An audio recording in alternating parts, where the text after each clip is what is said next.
जय हिंद दोस्तों। ये हमारी यूपी पीसीएस 2025 मेन सीरीज का पहला लेक्चर है। और दोस्तों इस वीडियो में हम देखेंगे कि अगर पीसीएस के एग्जाम के थ्रू आपको एसडीएम बनना है तो मेंस में आपको कितना स्कोर करना पड़ेगा, इंटरव्यू में आपको क्या स्कोर करना पड़ेगा, फाइनल स्कोर आपका क्या होना चाहिए कि आपको एसडीएम की रैंक मिल जाए। दोस्तों हम एसडीएम की बात क्यों कर रहे हैं? क्योंकि दोस्तों यही इस एग्जाम की टॉप पोस्ट मानी जाती है, जिसको लोग फर्स्ट प्रेफरेंस देते हैं। कई लोग क्लियर भी कर लेते हैं, उसके बाद भी एग्जाम देते हैं ताकि वो एसडीएम बन सकें।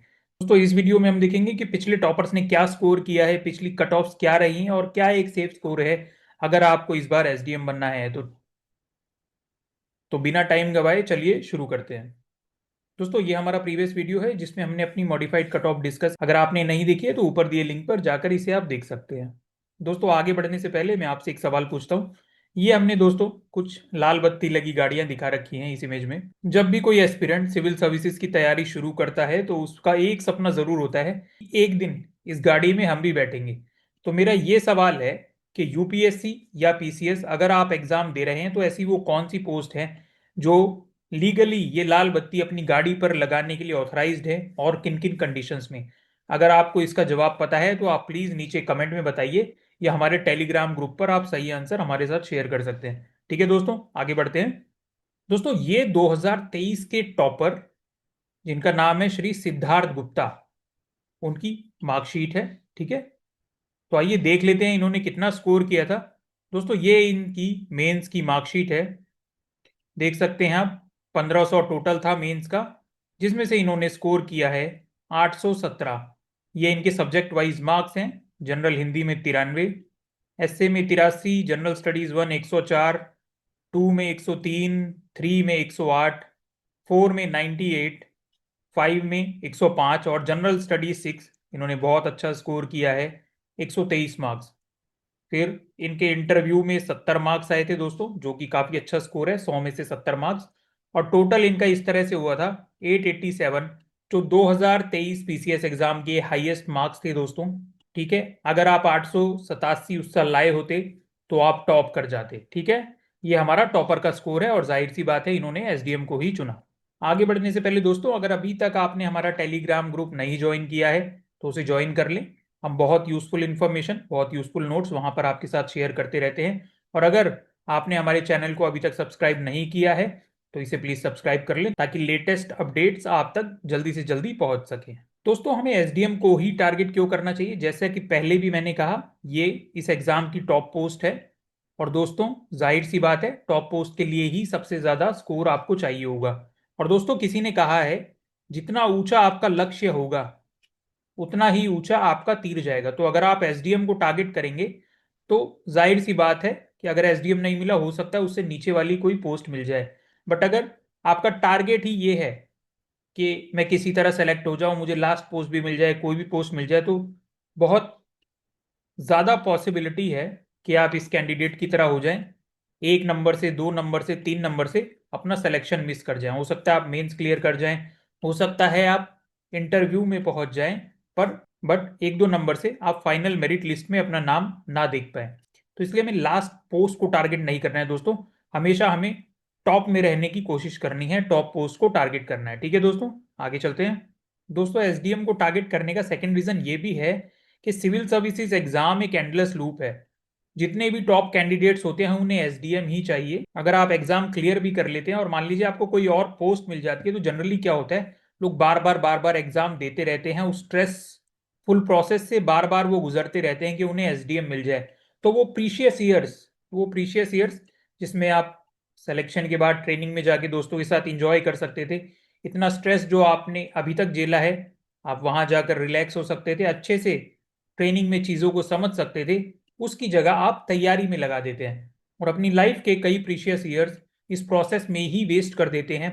इसलिए भी दोस्तों एसडीएम को टारगेट करना एक बहुत ही समझदारी का डिसीजन लगता है। दोस्तों अब हम देख लेते हैं कैटेगरी वाइज एसडीएम के लिए कट ऑफ्स क्या गई हैं। ठीक है दोस्तों, ये 2023 की कट ऑफ है।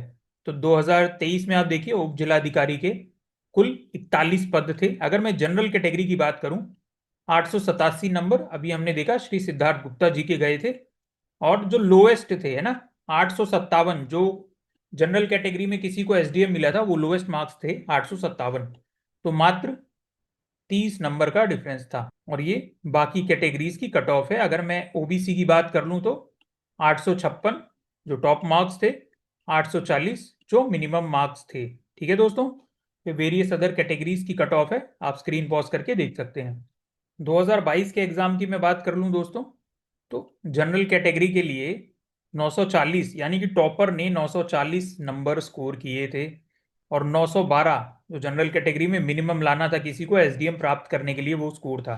दोस्तों इस साल सीटें काफ़ी कम थी। ठीक है, सीट बहुत कम थी, इसलिए कट ऑफ इतनी ज़्यादा चली गई। ओबीसी की बात कर ले तो 912 ओपनिंग स्कोर था और 890 आपका मिनिमम स्कोर था अगर आपको एसडीएम बनना था तो। 2021 की हम कट ऑफ देख लेते हैं दोस्तों। अनारक्षित के लिए 976 जो हमारे टॉपर के मार्क्स थे, देखिए कितने अच्छे मार्क्स थे उस साल। 898 नंबर, कितना बड़ा डिफरेंस है ना। मिनिमम आपको 898 लाना था अगर आपको एसडीएम बनना था जनरल कैटेगरी से। अन्य पिछड़ा वर्ग की बात कर लें, 896 मैक्सिमम मार्क्स गए हैं, 879 जो मिनिमम मार्क्स गए हैं। बाकी कैटेगरीज की भी कट ऑफ यहाँ पर है, आप स्क्रीन पॉज करके देख सकते हैं। तो दोस्तों अगर मैं बात करूँ एक सेफ स्कोर की, कि पीसीएस एग्जाम के थ्रू अगर आपको एसडीएम बनना है तो सेफ स्कोर क्या है, तो 100% अगर आपको कोई स्कोर गारंटी देता है तो वो है 915 प्लस। ठीक है, सीट्स तीनों साल में ऊपर नीचे हुई हैं, और 915 प्लस अगर आपका स्कोर था तो आप एसडीएम बन रहे थे, इंक्लूडिंग योर इंटरव्यू मार्क्स। ठीक है, 1600 में से 915 प्लस जिसका भी स्कोर था वो एसडीएम बना है। और 900 प्लस ये भी एक काफी सेफ स्कोर है। 90 90% प्लस इसकी प्रोबेबिलिटी है कि आप एसडीएम बन जाएंगे। अगर सीट्स ओकेइश नंबर में बहुत ज्यादा कम है तो फिर स्कोर 915 प्लस चला जाएगा। सीट्स अगर बहुत ज्यादा कम है तो स्कोर 915 प्लस तक जा सकता है। इसीलिए मैंने 915 एक बेंचमार्क लिया है कि ये स्कोर अगर आपका आ रहा है तो आप एसडीएम बन गए हैं। ठीक है दोस्तों, तो ये जो मेंस की सीरीज हमने स्टार्ट की है इसका केवल एक ही टारगेट है, कैसे आपको 915 प्लस हमें स्कोर करवाना है एक बहुत ही सिस्टमेटिक तरीके से, एक श्योर शॉर्ट स्ट्रैटेजी से, एक सब्जेक्ट वाइज बैलेंस स्ट्रैटेजी से, जिससे आप 915 प्लस इस मेंस एग्जाम में स्कोर करेंगे। ठीक है दोस्तों, बहुत ही सिस्टमेटिक तरीके से, ये नहीं कि कोई तुक्का मारा जाएगा रैंडमली कोई भी टेस्ट सीरीज आप लिख रहे हैं, ऐसा कुछ नहीं है। बहुत ही सिस्टमेटिक तरीके से आपको यहाँ गाइड किया जाएगा कि आप 915 प्लस स्कोर करें और एसडीएम बने। ठीक है दोस्तों, बस आप हमारे साथ जुड़े रहिए और जैसा हम आपको बता रहे हैं आप फॉलो करते जाइए। हमें पूरा विश्वास है अगर आपने प्रीलिम्स क्लियर किया तो आप मेंस भी क्लियर करेंगे, और इस साल जो एसडीएम कैंडिडेट्स बन रहे हैं उसमें आप अपना नाम देखेंगे। ठीक है दोस्तों, बट चलते चलते एक सवाल है आपसे, सभी पोस्ट में से आपकी फेवरेट पोस्ट कौन सी है और क्यों? आप ये हमें हमारे टेलीग्राम चैनल पर बता सकते हैं, नीचे भी कमेंट कर सकते हैं क्यों वो पोस्ट आपकी फेवरेट पोस्ट है। हो सकता वैसे तो हम वेरियस सर्विसेज के लोगों के साथ इंटरेक्ट करते ही हैं, बट हो सकता है आप कोई ऐसी नई बात बता दें जो हमें ना पता हो, उसे हम पिन कर देंगे। ठीक है दोस्तों, तो कमेंट में जरूर बताइएगा। अपनी नेक्स्ट वीडियो में हम देखेंगे subject wise strategies and PYQ analysis, जो आपको फॉलो करना है ताकि हर सब्जेक्ट में आप अबव एवरेज स्कोर कर सके एंड ओवरऑल 915 प्लस स्कोर करके एसडीएम बन सके। ठीक है दोस्तों, मिलते हैं नेक्स्ट लेक्चर में। जय हिंद, जय भारत। दोस्तों वीडियो अच्छा लगा हो तो वीडियो को लाइक शेयर और चैनल को सब्सक्राइब कर ले, और हमारा टेलीग्राम ग्रुप जरूर ज्वाइन कर लें। जय हिंद।